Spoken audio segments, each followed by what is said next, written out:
Marcos, capítulo 4, a partir do verso 21, diz assim: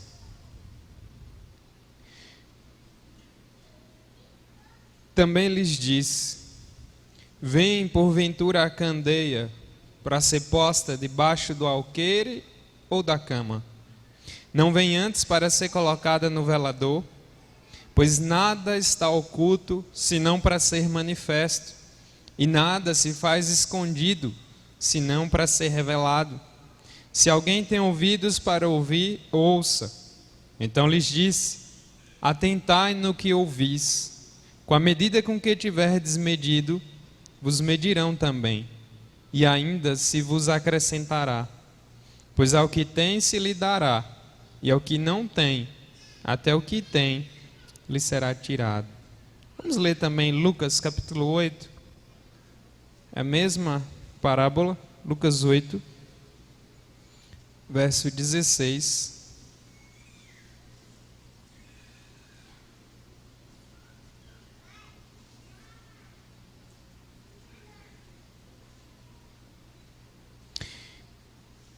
Ninguém, depois de acender uma candeia, a cobre com um vaso ou a põe debaixo de uma cama. Pelo contrário, coloca-a sobre um velador, a fim de que os que entram vejam a luz. Nada há oculto que não haja de manifestar-se, nem escondido que não venha a ser conhecido e revelado. Vede, pois, como ouvis, porque ao que tiver se lhe dará, e ao que não tiver, até aquilo que julga ter, lhe será tirado. Bom, meus irmãos, eis aqui mais uma parábola, né? Minha meta é expor todas as parábolas, são 40 parábolas que nós temos no Novo Testamento, tem algumas no Antigo, mas o foco nosso maior é no Novo. E os irmãos se lembram, né? Nós já vimos aí a parábola do semeador, inclusive Marcos registra aí, Lucas também, Mateus também, nós já vimos em outras ocasiões. Nós vimos também Jesus como bom pastor da última vez, e hoje nós estamos diante dessa parábola também da candeia. Acredito que quem não tem uma versão mais moderna da Bíblia não esteja acostumado com essa palavra, até porque ela não faz mais parte do nosso dia a dia, que talvez só os mais velhos vão estar mais familiarizados com essa palavra candeia. Algumas versões podem trazer lâmpada, mas antes da gente prosseguir, você tem que saber, né? Não é uma lâmpada comum, não era uma vela, não existia vela no tempo de Jesus, é importante você saber disso. E essa lâmpada, ou essa candeia, ela é de barro, ela é desse tamanho mais ou menos, de barro, ela tem um pavio na ponta, e numa parte você coloca o óleo, geralmente era um azeite ou outro tipo de óleo, e acendia o fogo, e ela iluminava toda a casa. Então, quando você lê lá também no Salmo 119, lâmpada para os meus pés, a tua palavra, é esse tipo de lâmpada que a Bíblia está falando. Porque geralmente quando a gente lê, a gente pode associar com as coisas modernas, mas era uma lâmpada da época totalmente diferente do que a gente está acostumado, né? Eu ia trazer as figuras, acabei me esquecendo, para ficar mais fácil, principalmente aqueles que ainda não viram entenderem, mas é uma lâmpadazinha assim, de barro, né? Ela não tinha luxo nenhum, e você acendia e colocava lá. Então esse tipo de lâmpada que Jesus está se referindo aqui, uma candeiazinha.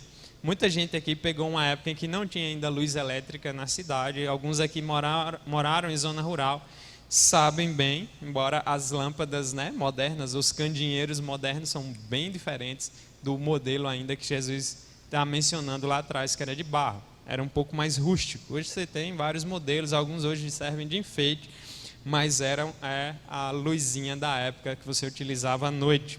Então, Jesus estava falando para eles, explica para eles a parábola do semeador. Nós vimos que Jesus vai explicar cada sentença, vai explicar por que ele falava por parábolas. As parábolas elas servem de comparação. Então, quando Jesus queria falar uma verdade profunda do reino, ao invés de ele ir direto com vários termos e talvez um aprofundamento que as pessoas não iam dar conta, ele utilizava figuras do dia a dia, e aqui ele está usando a figura de uma casa da época dele, uma casa simples, né, de pessoas simples.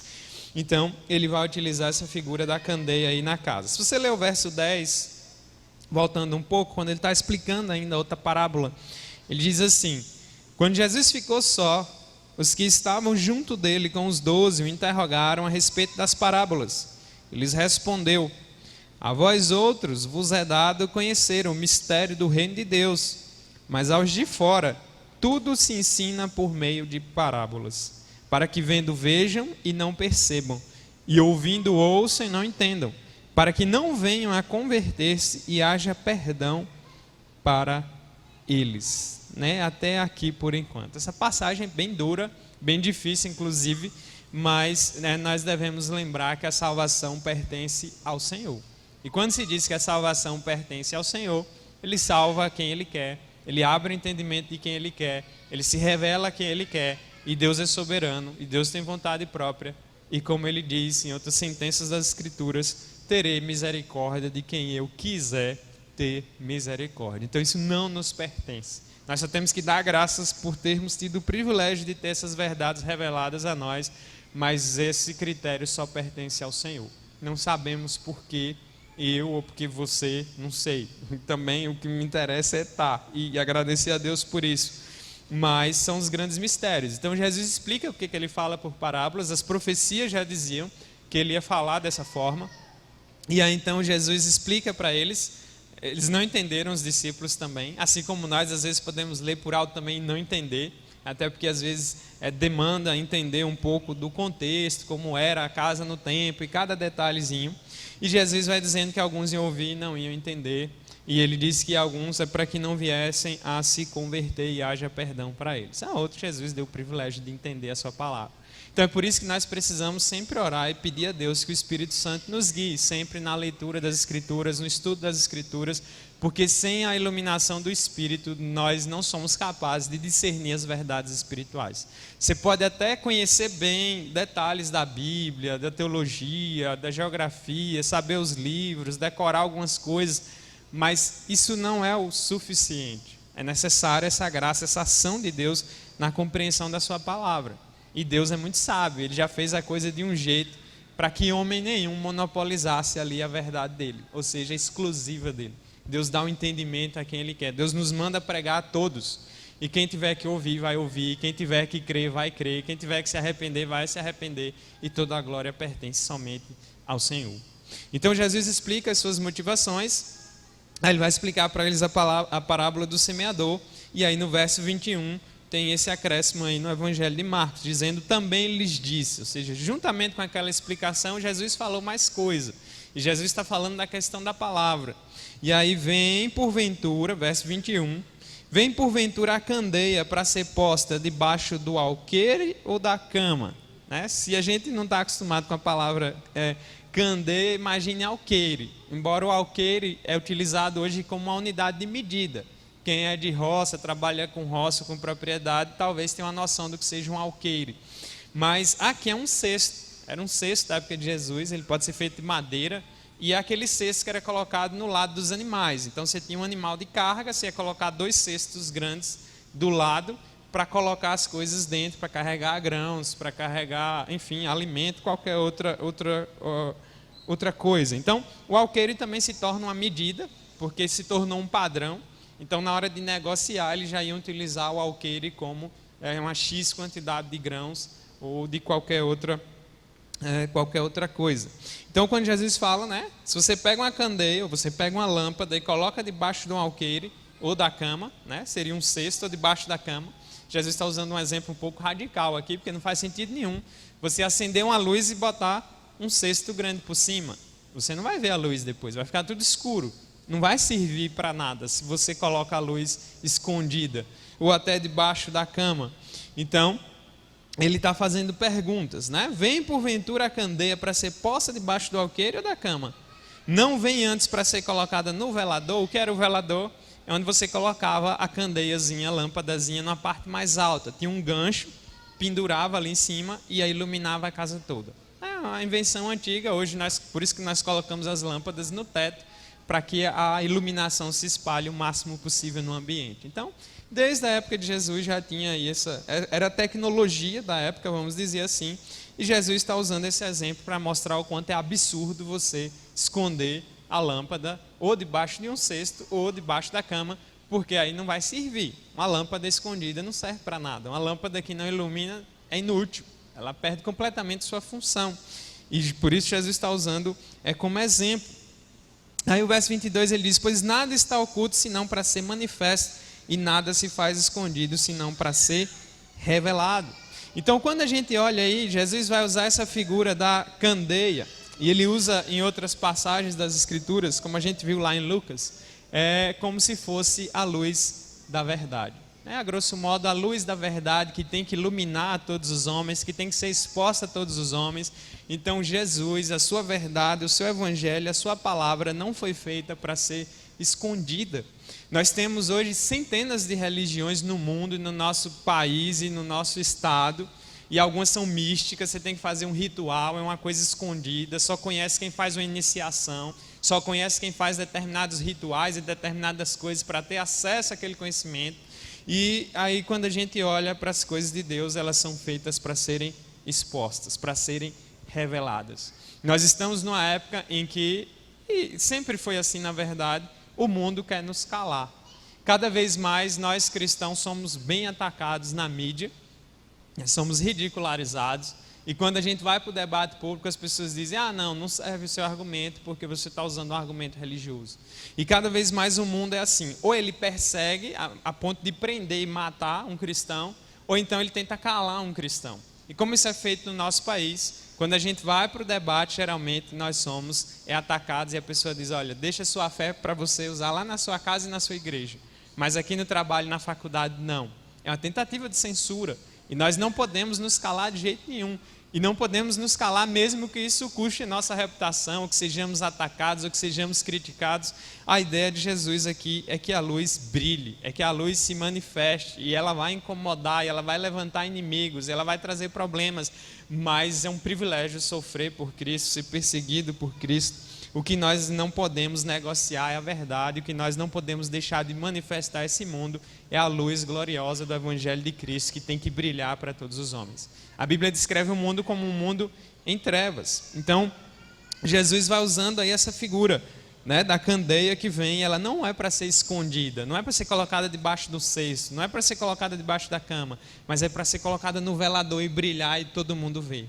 E o próprio Jesus, na figura da crucificação, quando ele é levantado e visto por todos, e a sua glória manifesta a todos, todo o ministério de Jesus se dá publicamente, o tempo inteiro, mostrando o que a palavra dizia. O cristianismo, você pode vir numa igreja, você pode abrir a Bíblia, você pode conferir se o que eu estou falando está na Bíblia. Isso não era possível alguns séculos atrás, era escondido isso. Algumas igrejas, a própria igreja católica, num determinado momento da história, e outras religiões proibiam a leitura da Bíblia ou a obtenção da Bíblia, e a Bíblia também não era traduzida para as pessoas e poucas entendiam. E é como se a verdade estivesse escondida ali, obscurecida, em meio a uma certa religiosidade vazia, a um paganismo, ao pecado. Então, hoje Deus tem nos dado esse grande privilégio de podermos falar aos quatro cantos, na internet, no rádio, nas praças, na igreja, sobre Cristo, sobre o seu Evangelho, e nós não podemos de maneira nenhuma desperdiçar essa chance e esse privilégio, porque não é todo mundo que tem. Enquanto nós estamos aqui sossegados, você tem centenas, milhares de irmãos, na verdade, sendo perseguidos e tendo que se reunir de maneira escondida por conta de que vão presos ou vão mortos, mas ainda assim eles continuam fazendo essa luz brilhar nas mais densas trevas, e o Evangelho de Cristo tem chegado em todos os cantos do planeta. Então, nós vemos a luz do Evangelho, e quando nós olhamos para essa luz, o próprio Jesus diz ser Ele a luz do mundo. O próprio Jesus diz que os seus seguidores são aqueles que andam na luz, e são luz também. Então, aqueles que seguem Jesus também são. Se você abrir, só para a gente relembrar e conferir aí, Evangelho de João, capítulo 8, verso 12, quando Jesus se coloca como a luz. João 8, 12. João, capítulo 8, verso 12. Diz assim: de novo lhes falava Jesus, dizendo: eu sou a luz do mundo. Quem me segue não andará nas trevas, Pelo contrário, terá a luz da vida. Só Jesus pode dizer isso. Eu sou a luz do mundo. Nós estamos também numa época em que as pessoas não aceitam a verdade absoluta. As pessoas criaram a ideia absurda de que cada um pode ter sua verdade, se guiar por ela e viver conforme seus próprios desejos. E é uma confusão. O mundo está bagunçado. O mundo está capengando. O mundo está em trevas por conta disso. Porque ele odeia a verdade, ele odeia a luz. E a maioria dos mestres religiosos que você vê por aí, eles não se colocam dessa forma. Eles sempre tentam usar enigmas e frases, às vezes tentam copiar algumas coisas da Bíblia, por aí vai, mas nenhum deles diz que é a luz do mundo. O único que pode dizer isso é Jesus Cristo. Eu sou a luz do mundo, quem me segue não andará em trevas, e essa luz ela tem que brilhar, ela tem que se manifestar, ela tem que se estender a todas as pessoas de uma maneira toda especial. Então, se você observar bem, no verso 21 também tem um detalhe que se você ler rápido, talvez você não perceba. E também, às vezes, só dá para perceber melhor no original, mas nossa versão traduziu muito bem. E diz assim: vem porventura a candeia. Ele está dizendo que a lâmpada é que está indo. A lâmpada não se acende sozinha, a lâmpada não se coloca no velador sozinha. Então, por que Jesus falou dessa forma? Por que ele expressou nesse sentido? Por conta de que ele está aqui apontando para ele mesmo. Ele que vem. É sempre Deus que vem ao encontro do homem. E se a luz não fosse ao nosso encontro, nós fugiríamos dela. Nós não íamos querer conta com ela. João vai dizer que os homens amaram mais as trevas do que a luz. Então, quando Jesus expressa dessa forma, a candeia que está vindo, ela que está ali se colocando, ela que está surgindo, é a luz de Cristo que vem brilhando. O Verbo se fez carne, habitou entre nós, cheio de graça e de verdade.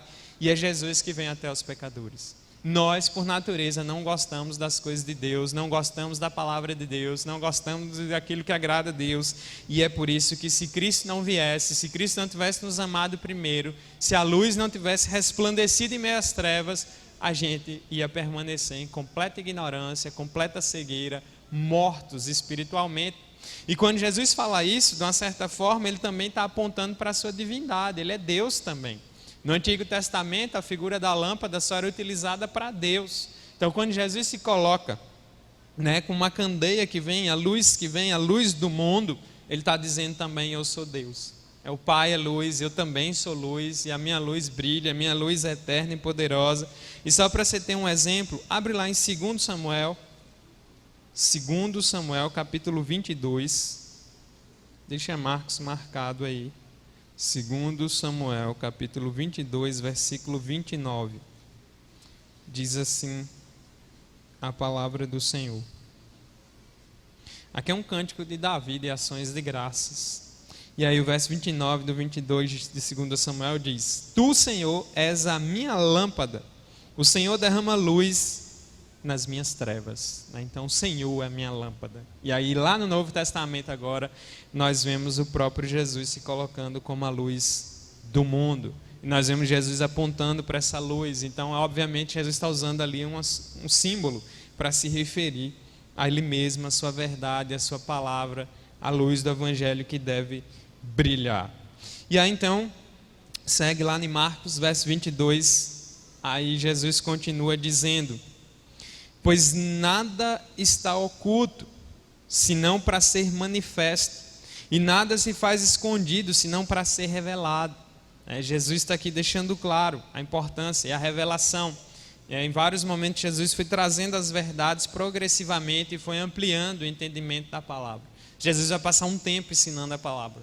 E hoje, pela graça dele, nós temos a Bíblia em nossas mãos, para termos também o privilégio de conferirmos, lermos, estudarmos e meditarmos nessa santa revelação do Senhor, e Ele vai manifestando o seu reino e a sua glória, e um dia a sua glória há de se manifestar completamente, e todo olho verá. Todos na face da terra, vivos e mortos, óbvio que serão ressuscitados, contemplarão a glória de Cristo, uns para a vida eterna, outros, infelizmente, para a perdição eterna. E é por isso que é tão importante isso. Jesus vai falando da sua glória, vai explicando como o reino funciona, ele vai iluminando. A luz dele vai tirando as trevas, a luz dele, ele mesmo nos traz das trevas para a sua maravilhosa luz. A Bíblia traz essa figura para nós. A sua lâmpada ela tem que brilhar. ela tem que se manifestar. E quando a luz dele está em nós, nós também temos que brilhar, ou melhor, refletirmos a luz que vem do nosso Deus, né? Falando da sua glória, pregando esse evangelho, falando de Cristo, enaltecendo a Cristo, fazendo Cristo conhecido. Fomos chamados para isso, fomos escolhidos para isso, e é por isso que a glória pertence totalmente a Ele. Ele diz que nada está oculto senão para ser manifesto.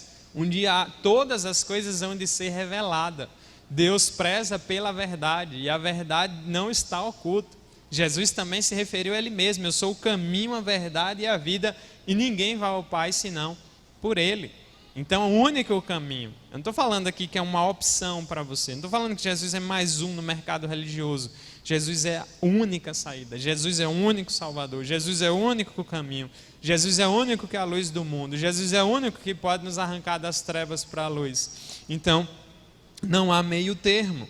E aí, então, nada está oculto, tudo há de ser manifesto. Quando nós lemos o livro de Apocalipse, por exemplo, que dá para nós um vislumbre ali da glória de Cristo, sentado à direita de Deus Pai, sustentando e governando todas as coisas, controlando a história com todo o poder, com um brilho glorioso, algo extraordinário, né? Nós ficamos assim, muitas vezes emocionados diante desses relatos, porque o nosso Senhor Jesus Cristo, aquele lá da cruz, que sangrou e foi surrado, foi esbofeteado e foi cuspido e foi zombado, volta com poder e grande glória.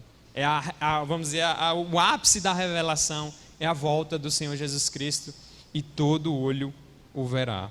E aí então, verso 23, agora Jesus termina de falar, a parábola é curta, ele usa essas figuras aí da candeia, e no verso 23 agora, ele vai trazer para nós advertências, que a gente sempre vê Jesus falando isso: se alguém tem ouvidos para ouvir, ouça. Né? Ou seja, é como se dissesse: preste muita atenção no que você está ouvindo. Ouvir a palavra de Deus é um privilégio muito grande, que nós não damos valor muitas vezes, porque nós temos muita liberdade. Isso é muito sério.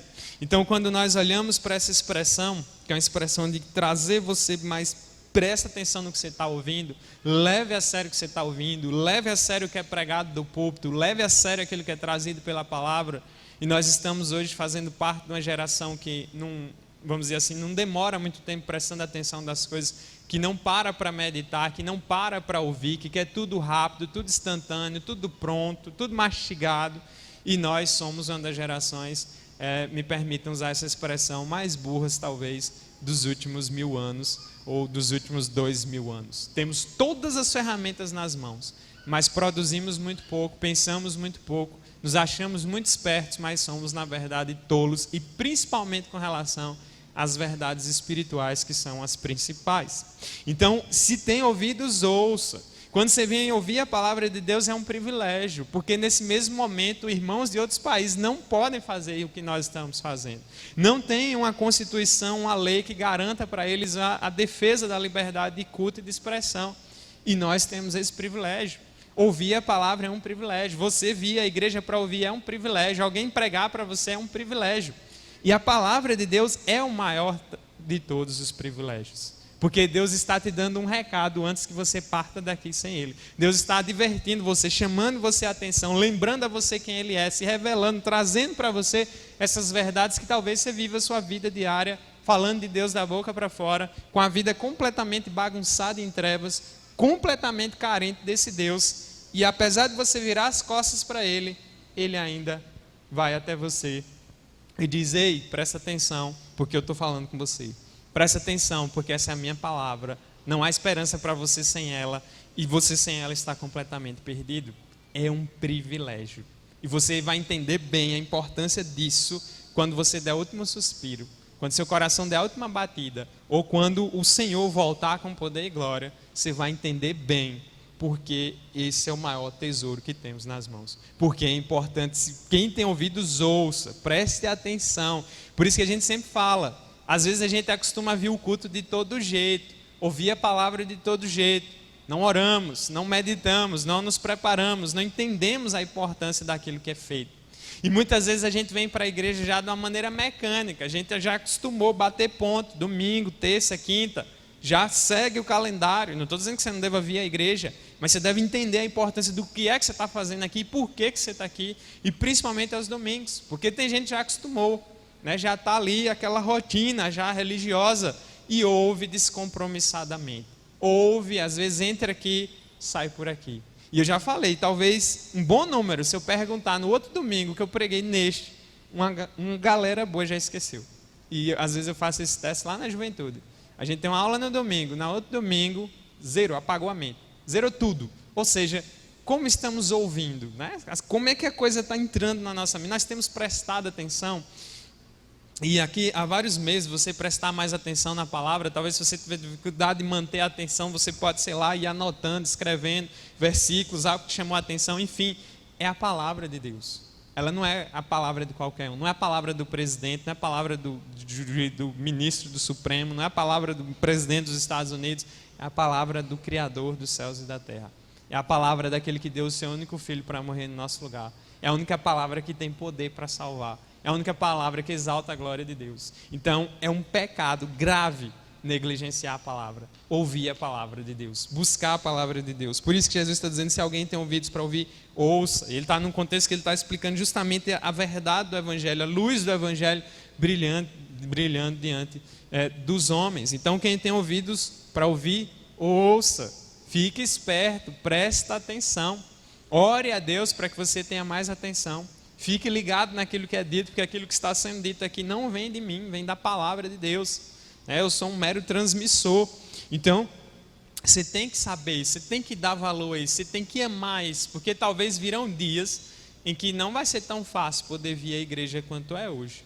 Virão dias em que a coisa vai ficar mais apertada para o nosso lado, virão tempos de maiores perseguições. E o que a Bíblia nos ensina é que cada vez mais o mundo nos odiará, nos perseguirá, a ponto de sermos presos, torturados, mortos e igrejas fechadas, como já acontece em alguns países. Então, nós precisamos dar valor à liberdade enquanto temos, porque pode ser que venha o dia em que não a teremos mais. Ter a Bíblia é um privilégio. Uma vez eu vi um vídeo de missionários chineses e pessoas tendo acesso à Bíblia pela primeira vez na vida.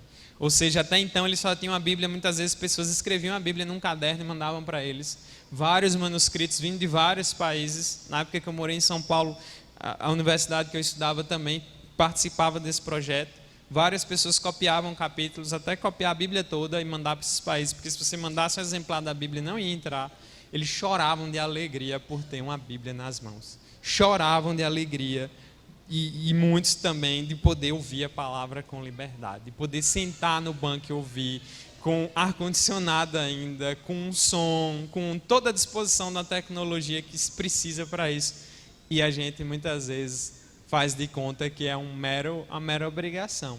Não é, é um privilégio. É a graça de Deus que está sendo muito grande, de você ainda não ter morrido, né, sem ter se arrependido, sem ter se voltado para Ele. E cada vez que você ouve a palavra, você se torna mais responsável. Cada vez que você ouve a palavra, você se torna mais indesculpável diante de Deus, porque um dia todos nós estaremos diante dele para prestar contas daquilo que ouvimos, daquilo que foi pregado, de quantas vezes falaram de Cristo para você, de quantas vezes a mensagem foi trazida para você. Então, quem tem ouvidos, ouça. Você pode sair por aquela porta e zerar tudo, e continuar vivendo do jeito que você sempre viveu, mas as consequências virão. Deus não está de brincadeira e a palavra dele, ela é santa, e ai daquele que negligenciar tão grande salvação. Então, prosseguindo no texto, verso 24 vai dizendo para nós: então lhes disse, atentai no que ouvis. Presta atenção, mais uma vez esse reforço, para que você tenha que estar atento àquilo que você está ouvindo. Presta atenção, se liga. A palavra de Deus está sendo pregada, não é qualquer um, né? Então, aqui agora eu coloco vocês diante de Deus quando a palavra é pregada. A responsabilidade minha de pregar, mas tem a responsabilidade de vocês de ouvir e de buscar em Deus graça para colocar em prática aquilo que vocês ouvem. Então é como se eu estivesse dividindo minha responsabilidade. Minha responsabilidade é muito grande, porque se eu pregar de todo jeito, se eu não for fiel a essa palavra, Deus vai me pedir contas. Mas se eu pregar essa palavra com o respeito que ela merece e você ouvir de todo jeito, fizer pouco caso, Deus também vai te pedir contas. Então quanto mais eu prego para vocês, mais eu tiro um peso grande das minhas costas. Eu tiro vários sangues das minhas costas e coloco vocês diante de Deus. Pensem bem naquilo que vocês fazem.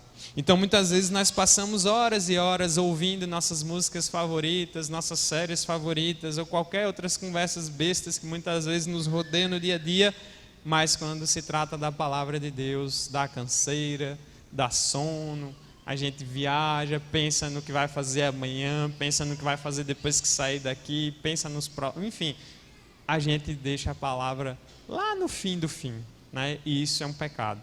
Não podemos brincar com isso. Então Jesus disse: atentai naquilo que ouvis, presta atenção no que vocês estão ouvindo, né? Então, com a medida com que tiverdes medido, vos medirão também, e ainda se vos acrescentará.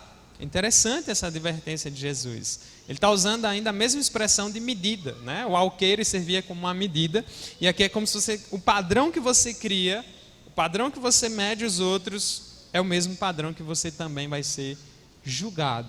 A Bíblia é muito clara com isso. A gente planta, a gente colhe aquilo que planta, e é uma verdade das Escrituras. Então, o mesmo padrão, a mesma medida, e nós precisamos pensar seriamente nisso, né? Como é que está a sua vida? Como você tem lidado com as coisas de Deus e com o próximo, né? Os pecados que você comete com o próximo, o mau testemunho que você dá, de ser ranzinza, de ser egoísta, da falta de amor, do individualismo, né? Da fofoca, da mentira, da frieza, da preguiça, enfim, todas as listas de pecados que nós já conhecemos.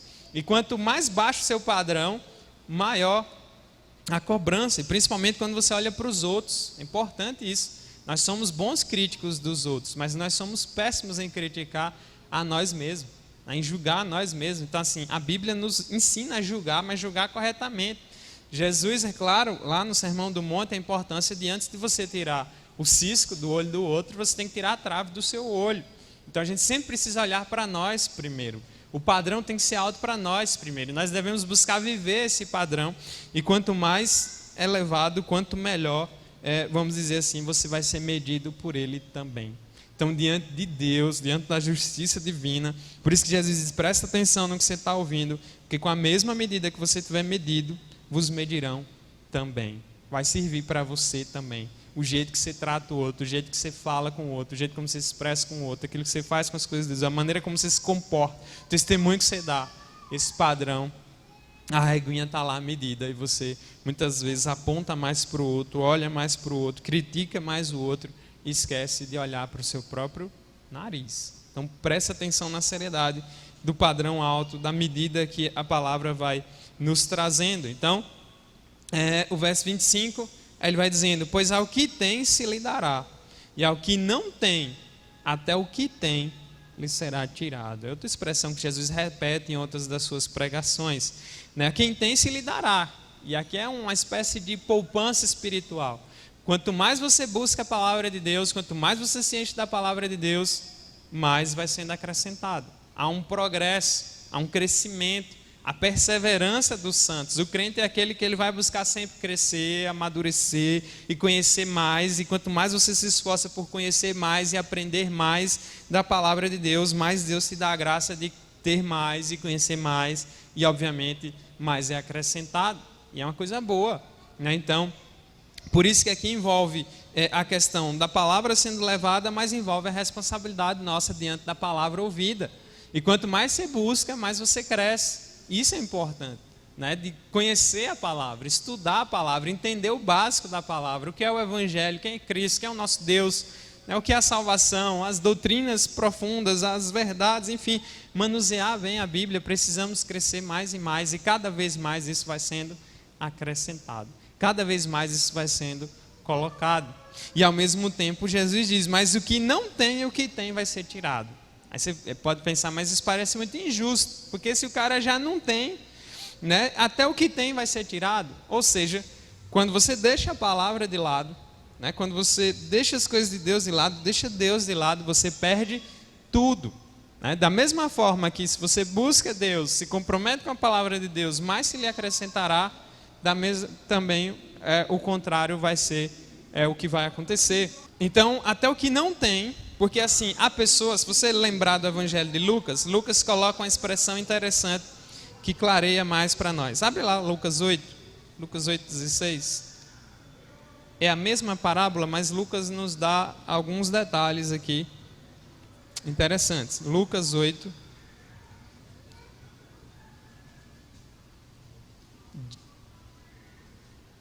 verso 18, diz assim: vede, pois, como ouvis, né? A mesma advertência. Presta atenção de como vocês estão ouvindo. Presta atenção porque é a palavra de Deus. Quem tem ouvidos, ouça. Porque ao que tiver se lhe dará, e ao que não tiver, até aquilo que julga ter lhe será tirado. Lucas amplia para nós um pouco a questão. Julga ter. Quem pensa que tem. E assim é o homem sem Deus, ele pensa que tem, ele pensa que é inteligente, ele pensa que está seguro, ele pensa que está no controle, ele pensa que está na situação, mas na verdade ele não tem nada. Sem Deus, você pode ser um bilionário, você é um miserável, espiritualmente falando. Do que adianta o homem ganhar o mundo inteiro, perder a própria alma? Do que adianta você juntar tudo, trabalhar feito um condenado, construir um patrimônio fantástico, e morrer sem Cristo? É absolutamente inútil. É nadar e morrer na praia. A perdição total. Então por isso que Jesus usa essa expressão. Nem tem, né? Marcos deu uma resumida, e o evangelho de Marcos ele é um pouco mais grosseiro, vamos dizer assim. É como se Marcos foi mais no rascunho o negócio. Por isso que às vezes é a mesma figura, não tem contradição nem mudança, é a mesma parábola, só que Marcos tocou nos detalhes, Lucas acrescenta outros que ele ouviu e talvez Marcos não pegou. E também porque Jesus falava, às vezes, várias vezes, essas mesmas coisas em várias situações, e às vezes podia ter uma variação, mas você viu que é a mesma história. Mas lá em Lucas ele dá esse detalhe, aquele que julga que tem alguma coisa, ou seja, ele pensa que tem. Você sem Deus, você pensa que você está bem. Você sem Deus, você pensa que vai se dar bem, que seus planos vão transcorrer tudo bem, que você vai continuar vivendo sua vida do jeito que você quer, e no final você está premiado. Mas é uma ilusão muito grande. E uma das grandes ilusões, talvez a maior ilusão que o homem tem, é achar que pode ser feliz sem Deus, é achar que pode se dar bem sem Deus. E eu não estou falando você dizer, mas eu não odeio Deus, eu não ando blasfemando contra Deus, né? Eu não falo mal da palavra de Deus, até gosto de vir na igreja de vez em quando. Não é disso que eu estou falando. Estou falando de conversão, de arrependimento, de se comprometer com esse Deus como seu Deus, seu único Senhor, e buscar diante dele o perdão dos pecados e viver somente para ele. É algo muito mais profundo, é nesse sentido. Então, talvez você pense que tem alguma coisa, mas a morte te espera lá na frente, a doença te espera lá na frente, as limitações da vida. Então você pode escolher vários caminhos, mas as consequências você não pode escolher. Então quantas vezes a gente pensa que vai se dar muito bem no plano e a gente quebra a cara seguro lá na frente, e Deus faz questão desse contexto, para que a gente saiba quem é que manda. Ele é quem manda, ele é quem determina. E não há felicidade, não há salvação, não há luz, não há alegria fora de Cristo. Aí eu anotei uma frase aqui de John MacArthur, um pastor batista americano muito influente. Vários irmãos aqui já leram, tem muito livro dele na nossa língua disponível. E tem uma frase dele que me chamou a atenção sobre essa passagem e que resume bem a questão que Cristo está trazendo aqui. Ele diz assim: aqueles que zombam da luz do Evangelho agora terão toda a luz removida de si na eternidade. Você pode não querer conta com essa luz agora, nesse momento, talvez você esteja bem de saúde, talvez sua vida esteja aparentemente sob controle, mas na eternidade você não vai ter mais luz nenhuma. E isso é muito sério. Não sei se você já parou para pensar nisso, mas as figuras que a Bíblia usa para o meio-dia são de trevas, são de perdição. As trevas estão bem ligadas a sofrimento, tristeza, nenhuma esperança. Não vai ter mais ninguém pregando, não vai mais ter luz, acaba tudo. Ou é Cristo, ou é morte, ou é salvação, ou é perdição, ou é a glória com o Senhor, ou é a perdição eterna. Então presta atenção, se você não é uma pessoa que está achando que tem, achando que está tudo bem, você está bem, pode morrer tranquilo, quando na verdade você não tem nada e o pior ainda vai ser tirado do que você tem. Então não se engane, Deus não se deixa escarnecer. De Deus nós não podemos zombar. Então por isso Jesus traz essa advertência muito forte, E é importante você lembrar, não despreze, não zombe, não diga não à luz do Evangelho agora. Porque, ouça o que eu estou dizendo, na eternidade, se você não buscar o Senhor agora, essa luz você não vai ter mais. Esse privilégio já passou. Então, ou vocês buscam a Deus enquanto há tempo, né? E a gente pode até repetir as palavras do profeta lá no Antigo Testamento: buscar o Senhor enquanto se pode achar, invoca enquanto está perto, porque vão ter os dias que não vai ter mais ninguém pregando, não vai ter mais igreja, não vai ter mais ninguém evangelizando. Fechou a porta e agora segue-se o juízo, segue-se a vida eterna, e sem Deus é uma tragédia. Então é um grande engano, a vida nos engana, nós nos iludimos com muita facilidade, principalmente quando as coisas estão aparentemente bem. Eu estou indo pregar, tenho dinheiro de banco, já construí minha casa, não vivo mais aluguel, quero ficar aqui sossegado, quero uma casa no campo, né? Como diz aquela famosa música brasileira: sossegado, maneiro. Só que a vida não para aí. A vida, ela vai muito mais além. O plano de Deus para nós é muito mais além. Então você tem que pensar nas coisas mais sérias da vida. Quanto mais a gente vai envelhecendo, quanto mais o tempo vai passando, mais urgente a necessidade de correr para Cristo. E mais Cristo demonstra a sua graça e misericórdia. Porque se você está vivo ainda, você ainda não morreu sem Cristo, é graças a Deus. Você já poderia ter morrido semana passada, mês passado, ano passado. E você sabe que se tivesse morrido, você não estaria bem uma hora dessa, porque a graça de Deus foi. Porque Deus ainda está pela graça mostrando e resplandecendo a sua luz diante de você. Se vocês esperam essa luz, grandes trevas são que aguardam. Então é muito sério. Por isso diz: quem tem ouvidos para ouvir, ouça, preste atenção no que você está ouvindo. Não sei se eu estou sendo suficientemente claro, mas o que eu estou dizendo é que a sua vida eterna está em jogo. A sua vida diante de Deus está em jogo. A sua salvação está em jogo. E isso é a coisa mais importante que tem na vida de qualquer ser humano. Não há nada mais urgente do que isso, né? Porque por mais sofrimentos que venham nessa vida, se você chegar no inferno, você vai perceber que o pior dia que você viveu aqui nessa terra, ainda assim era um céu comparado ao sofrimento que está por vir àqueles que perecerem sem o Senhor. É um recado difícil de ser dado e duro, mas é urgente. Por isso que Cristo diz: não pode esconder essa luz lá debaixo do cesto, não pode esconder debaixo da cama, tem que botar ela para brilhar para todo mundo, porque aqueles que vão crer, aqueles que vão se voltar para o Senhor vão se voltar, e nós somos chamados a pregar o Evangelho a toda a terra. Essa luz tem que resplandecer, nós temos que pregar a todos. E quando a gente fala dessa luz, a gente também tem que pensar na nossa responsabilidade como crentes. Como você tem mostrado, como você tem brilhado diante dos homens, principalmente das pessoas que te servem, porque tem muitos crentes que não são luz. Isso é muito triste. No trabalho, as pessoas têm uma má referência, né? Não podem evangelizar pessoas da família que são ímpios, porque está de mal com todo mundo, brigado com todo mundo, falta perdão, falta amor, falta respeito.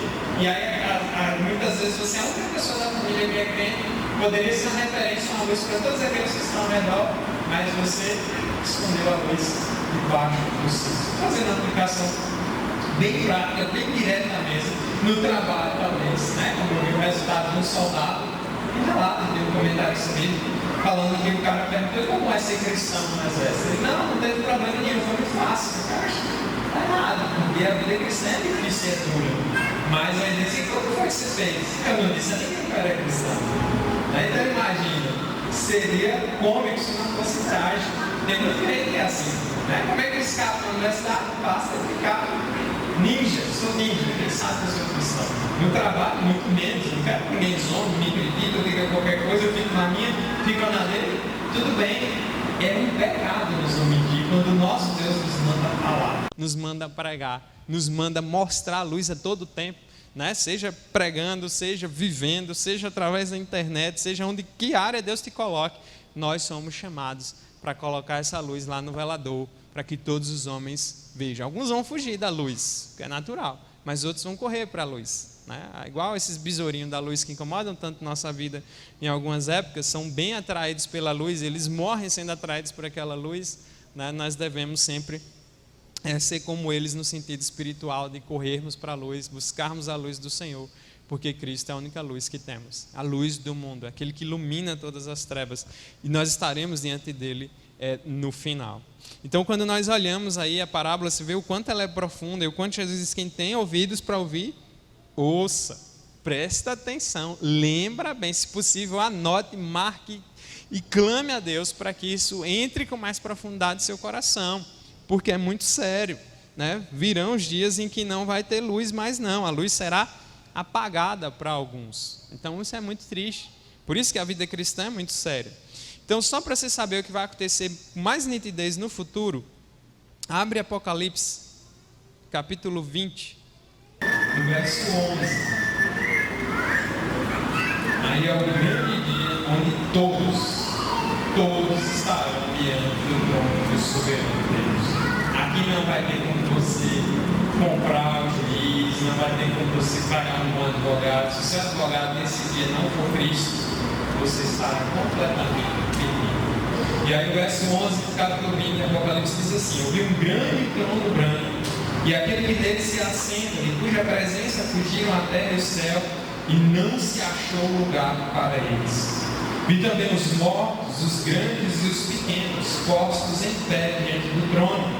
Então se abriram livros, e ainda outro livro, o livro da vida foi aberto, e os mortos foram julgados segundo as suas obras, conforme se achava escrito nos livros. Deu mal aos mortos que neles estavam. A morte e o além entregaram os mortos que neles havia, e foram julgados um por um segundo as suas obras.